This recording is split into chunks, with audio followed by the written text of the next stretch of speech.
Morning. Good morning.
Good morning, everybody.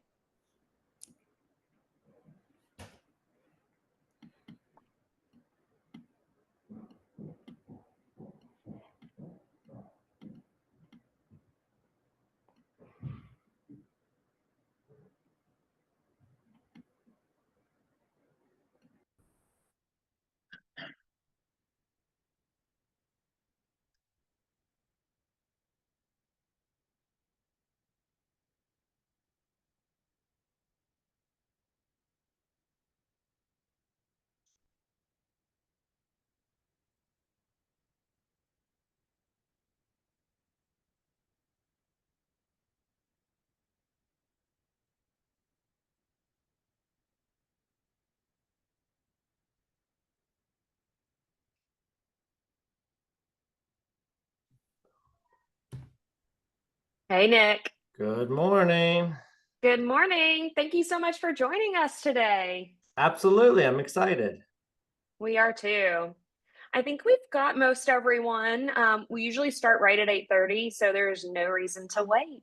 I love it. I love it. So, guys, this is definitely going to be more of an interactive call. It's not going to be some dialogue or monologue or I'm just droning on to bore you guys. It's 8:30 in the morning. Let's make it a little more fun. Let's make it a little more upbeat.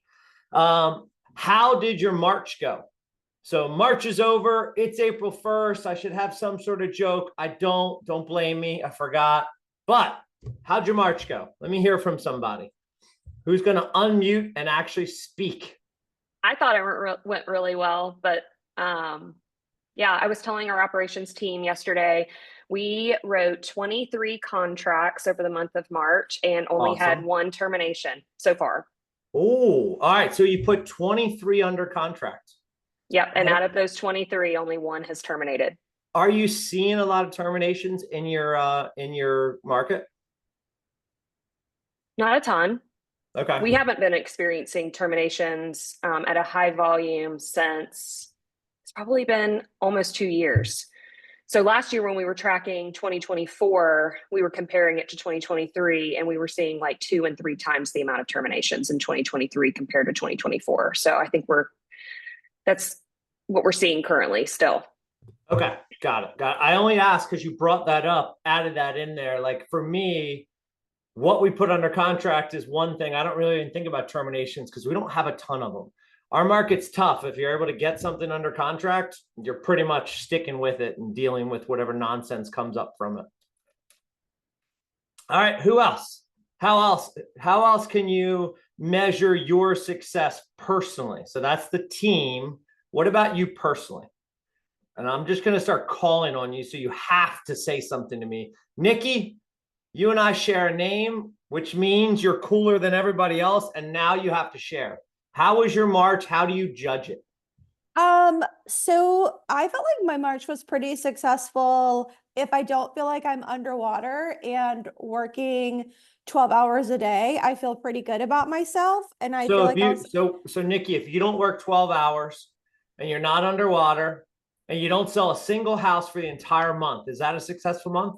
so I work on the operations side Okay. and Okay. we put 13 listings under contract. Our goal was Nice. 16. So I was feeling pretty solid about our efforts. And I didn't feel like I had to give up my life in order to do it. So that's why Awesome. I felt successful. Love that. Now, who gave you the goal of 16? I'm just curious. So that's our team goal divided by the months we have available to achieve that. Okay. Perfect. Do you guys use anything to do with seasonality? We don't currently do that.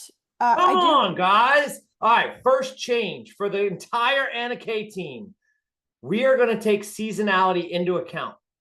I don't want you guys in January feeling like, man, we were supposed to have 16 and we only have 10. But then in May, you're like, yeah, we got 16. When really you should be at like 22 in May and maybe 11 in January. So we want to get seasonality. When you go out west, they don't have anywhere near the seasonality we do here on the East Coast. If you guys are experiencing that, put that in your plan. Know that 4% of your business comes in January, 9% comes in May and June, whatever those numbers are. And this is for all of you individual agents as well. If your goal is 12 or 24 or 36 or 48, whatever your goal is for the year, I want you to break it down seasonality for the month so that if you do 2 deals in January and 2 deals in February, you're on pace to do 36 deals or maybe even 40 deals, because you know when it comes to May, June, July, you should have a 9 or a 10 unit month. Does that make sense? So I want you guys to start thinking in the terms of seasonality, so you're not feeling terrible about how your January, February, March went, but then you're also not overemphasizing your June, July when you should be much higher than the average for the year. Does that make sense? Okay. And I like that you have numbers. Whenever somebody says, I feel, I always go back to, okay, well, hold on. That's how you feel, but let's look at the numbers. What's your average sale price compared to where it was before? What is your days on the market compared to where it was before? How many houses are you showing today compared to before? Now, if you say, oh, we weren't tracking that before, that's okay. We're just going to start tracking it now. Ryan, how about you? How do you define March? How did you do and how do you define it? March was successful. I had 7 out of 9 pending, so I fell a little short on pending. I had 10 out of 12 appointments, Nice. so I fell short on appointments, but I don't think it's a gap that isn't able to be made up in the month of April. So I think it was overall a successful month, even though I didn't hit all of my measures. Yep. All right. So let's look at appointments. So your goal was 12, you got 10. What was your goal conversion rate? 85%. And what were you? I was at like 83%, I think it was. Okay. So you're pretty much Yeah. one goal we're just two appointments short. Okay. Yeah. So now here's something that I like to do so I can understand my own business, my own personal business. So, I'm going to ask you to go back, Ryan. This is going to trick your brain. But if you look at the 10 appointments, let's walk through. Tell me where each of those appointments came from. What was the source? The source was a mix between opportunities provided by the team, such as past clients, such as people that have raised their hand and came to the business directly for support, as well as Sphere and past clients of me personally. So it was a mix between all of those. Any idea how many were from what? And I'm putting Ryan on the spot. So he's got the tough of like, he's got to remember this. Are you kidding me? So I want you to look at it like this. If I close or if I go on 10 appointments, I want to know 2 of them were from open houses. 4 of them were past clients and 4 more of them were team leads or something like that. So now if I know those are my 3 sources that all of my 10 appointments came from, I go back over the last 90 days and I look at my lead generation method. Wow, I spent the last 90 days calling expireds. I didn't have a single appointment from expireds. Is expireds the right method for me personally? Or somebody else might be like, Nick, 5 of my appointments came from expireds. I love expireds. Great. For you personally, that might be the right source. But I'm just using this. Let's say Ryan's was 4 sphere, 4 team, and 2 open houses. Now I'm going into April going, all right, what am I doing to nail my sphere business? What do my care calls look like? What events do we have coming up that I can invite people to? How am I reaching out to see what type of vendors they might need? Am I calling this month and asking, hey, with all the landscaping going on, do you need a tree guy? Do you need a deck guy? Whatever it is, I'm calling with a purpose. And I'm making sure that, number one, I'm hitting my sphere business, because that should be my number one source of business. And now I'm thinking about my team leads. So for my team, we have 2 ISAs. So the number one thing you can do for team business is communicate well with the ISAs, stay on top of every lead you did receive, follow up on all of those, keep everybody in communication. And all of a sudden, like if my ISA is handing you deals and you're constantly communicating and constantly on top of things, they know, hey, Ryan could probably do more deals. I should keep giving him more deals. However, if I'm sending them to, I won't pick on anybody. Actually, I'm going to send them to Lane. And Lane's not paying attention. She's not following up. She's not putting notes in the CRM. As an ISA, I don't know if I'm going to give Lane anymore, because she's not doing her job. And I can't afford to not have these closed. That's how I get paid. So those are my 2 things. Now I've got open houses. Man, I had 2 appointments from open houses. We're going into the spring market. It's pretty hot. I might double down on my lead generation open houses. You know what? I'm going to start doing 5 a week. 5 a week, Nick, that sounds crazy. Yeah, but I want crazy results. I was too short of my goal of 12 appointments. I only had 10. So I need to do something different if I want to get something different. I love open houses, especially if you do them this way.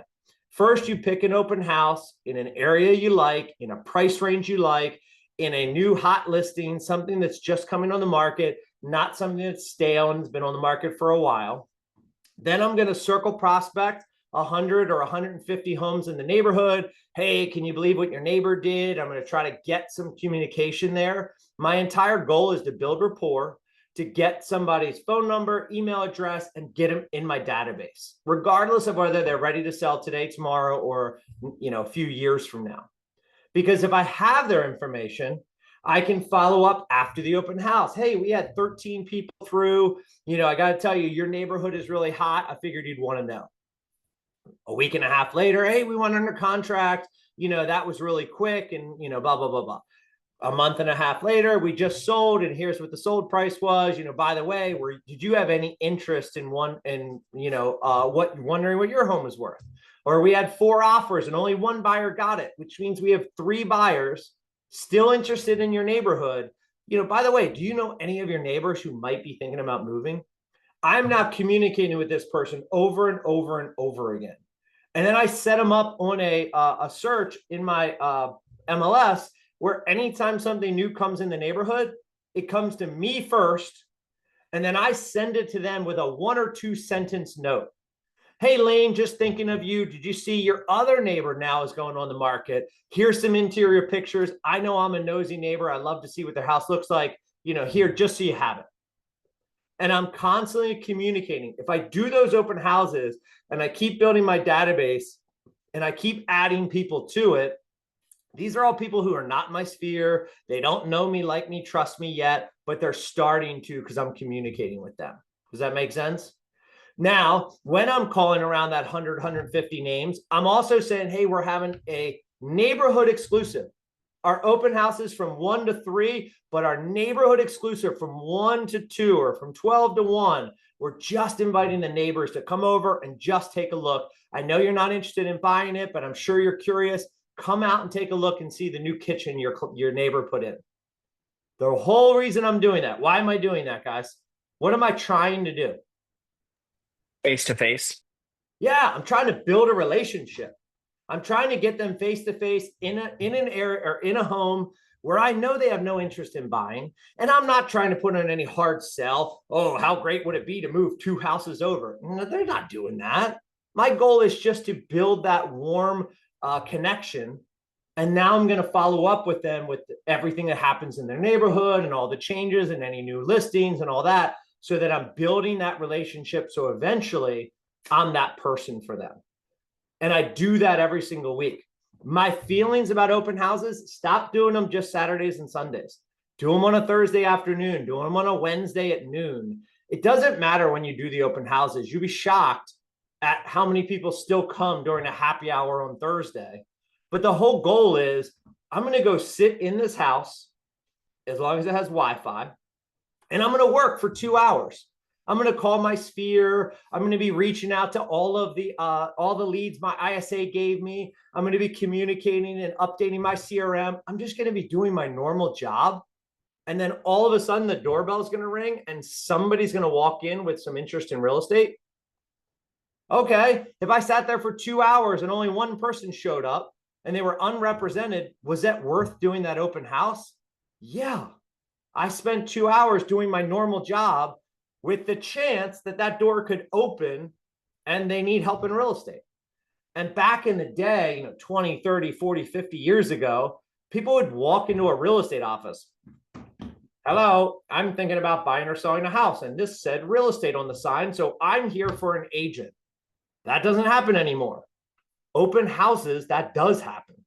People still walk in knowing there's an agent there, knowing that agent's going to try to sell them something, knowing that this is a whole pitch, but I'm still curious enough to walk in that house. I'm going to go anyway. Does that make sense?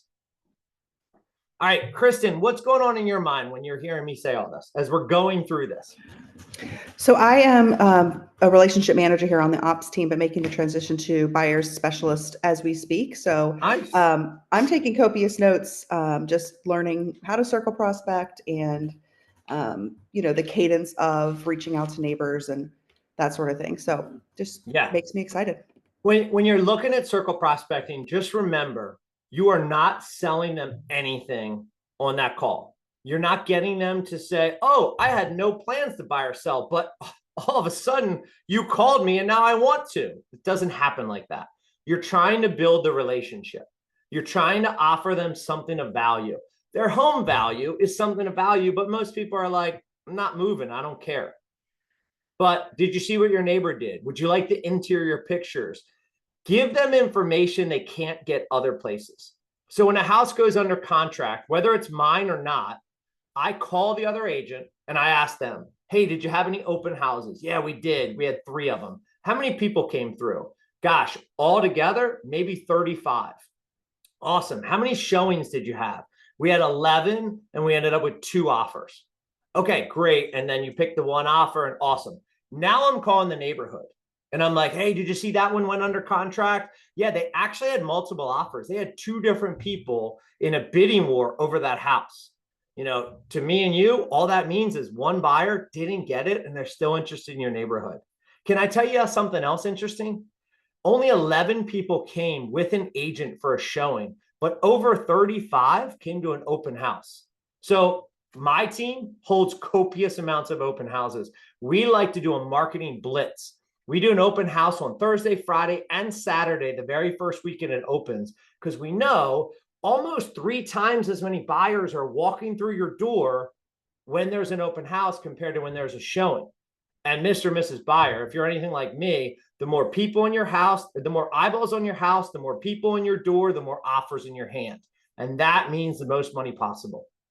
I got to ask, that one buyer still hanging around. Do you know any neighbors who are thinking about selling? I never ask them if they are. I ask them if they know any neighbors that are. Well, yeah, Bill down the street mentioned it. Whatever. Okay, great. Or no, nobody that I thought of. Okay, well, I'll touch base from time to time. I want to give them some sort of information they can't get from the internet.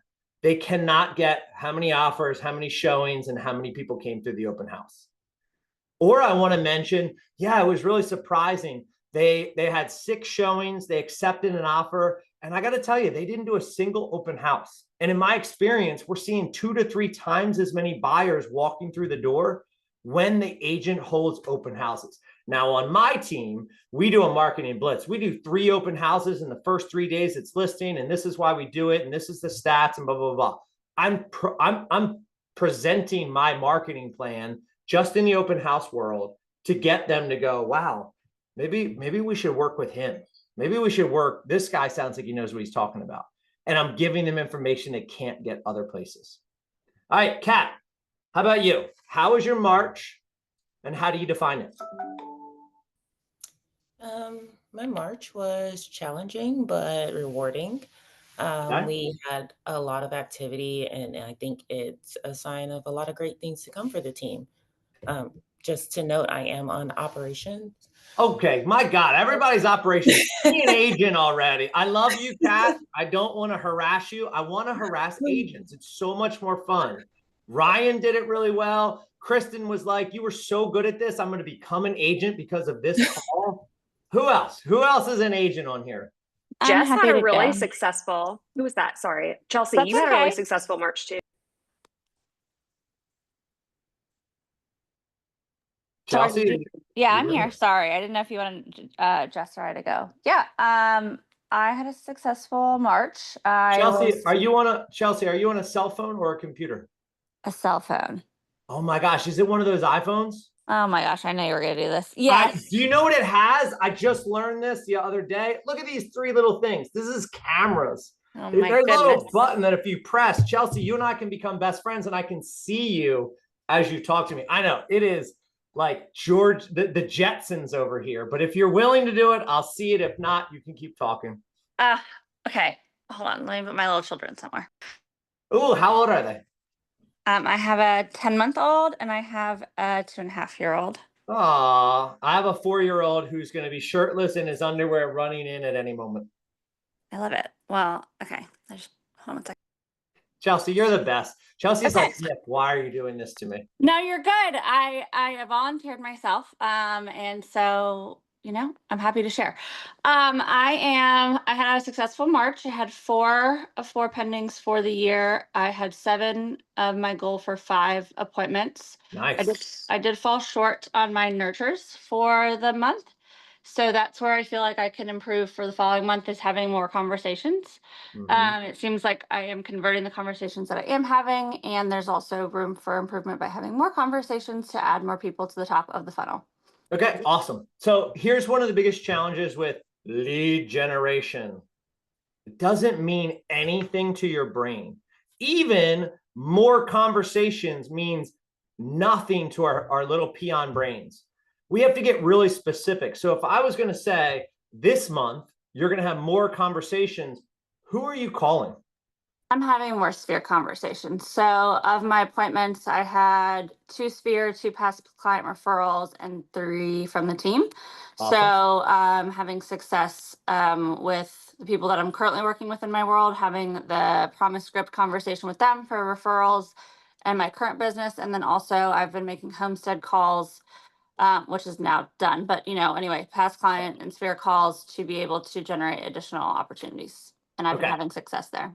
How many people in your sphere, your past client sphere, or whatever you call that group for you? Probably about 150. Okay, awesome. So in order for you to have more calls, we need more people. Because Totally. if I call you, I'm like, hey, Chelsea, it's Nick, just checking in. How are you doing? How's the family? What are you going to say? Things are great. How are you? Oh, good, good, good. All right, well, I was just checking in. I'll talk to you later. And then I call you in a week. Hey, Chelsea, it's Nick, your realtor. How are you? How's the kids? Like by the 3rd time I call, you're like, this weirdo, like stop calling me. So what we understand is we need frequency and we need intensity. We need to have a frequency or consistency where you really need to connect with your past clients every single month. Every month, Nick, that's awful. Yes, it's awful if your intensity level is awful. So if I call you every single month with nothing to say, Yeah, that's not going to work. So I vary my intensity level each month. So think about it this way. And Lane, I will send this to you so you have this entire documented thing that I could spend an hour and a half on. I'm going to do this in about 5 minutes. So what I want to do is I want to call 5 of my past clients January 1st. I want to have 5 conversations with past clients. How are you? What's going on? We have an event coming up. Love for you to come, all that kind of stuff. And then the very next month, those same 5 clients, I'm going to shoot a text to. Hey, I was in your neighborhood showing property, just thinking about you guys. Hope all's well. They don't even need to respond. I'm not asking for anything. I'm just letting them know that I'm in there. They're in my thoughts.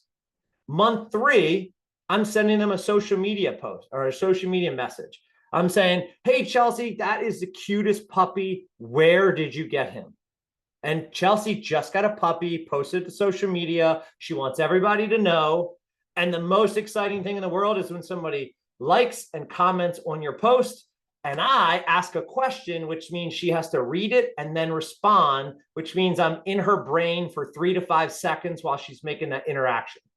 Oh, we got him from the blah, blah, blah, blah. You should definitely get one. Oh, it's adorable. I hope you guys are fine. Hope you guys are good. Boom. Then the next month, I'm back to my call. Hey, Chelsea, missed you at the ice cream event, but we have this most amazing thing coming up. We're having it at the winery and blah, blah, blah. And I'm going to invite her to the next event. The following month, I'm sending her a text. Hey, I just had a client that had some water in the basement. I wanted to check on you guys with that big storm that came through. Everything good there? Do you need anything? Nope, we're good. Thanks again. Awesome. The next month, I'm looking under social media, waiting for something to post on, waiting to ask a question. Can I ask a question? Yeah. In terms of you're picking 5 people at the beginning of the year, are these like your advocates that you want to have in your back pocket, or are these just solely just past clients? Great question, because I did a bad job explaining it. I'm picking 5 people every single day, Monday through Friday for the entire quarter, which adds up to 325 people. Great. So now if your database is 150, I want you to go out and find another 175 to add to that so that you can get to that 325 and you can put them in this system. If I have to make every single day, I have to have 5 conversations. I mean, they're 2-3 minutes. So we're talking 15 minutes total. Then I need to send 5 text messages, literally 5 minutes, a minute each. And then I need to send 5 social media posts, but I know exactly who I'm going to talk to, exactly who I'm going into social media. I'm not getting lost in the maze. I'm going straight to that person and making a comment. It's another 10 minutes. My entire process takes 45 minutes. And I reach 325 people every single month for a year. If you stayed in contact with your past clients and your friends and family once a month, every month for the entire last year, how many more referrals do you think you would have gotten? How many more people moving would have thought of you first by far and away? And this is where we think we have to have these massive 500, 800, 10,000, 20,000, $30,000 databases. That is the game for like Zillow and Redfin and all these other companies that are trying to figure it out. We're in a relationship business. If I have a strong relationship with 325 people, I'm going to crush my goals every single year. And my life is going to get easier. Nikki, you said I wasn't underwater. I felt like I could breathe for the entire month. I don't know about you guys, but when I'm working with past clients and people that know me, like me, and trust me, my months are so much easier. My problems are so much less.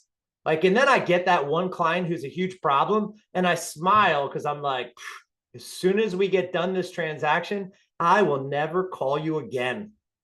I don't want your business and I don't want your friend's business because they're probably just like you. But I have my 325, so I don't care.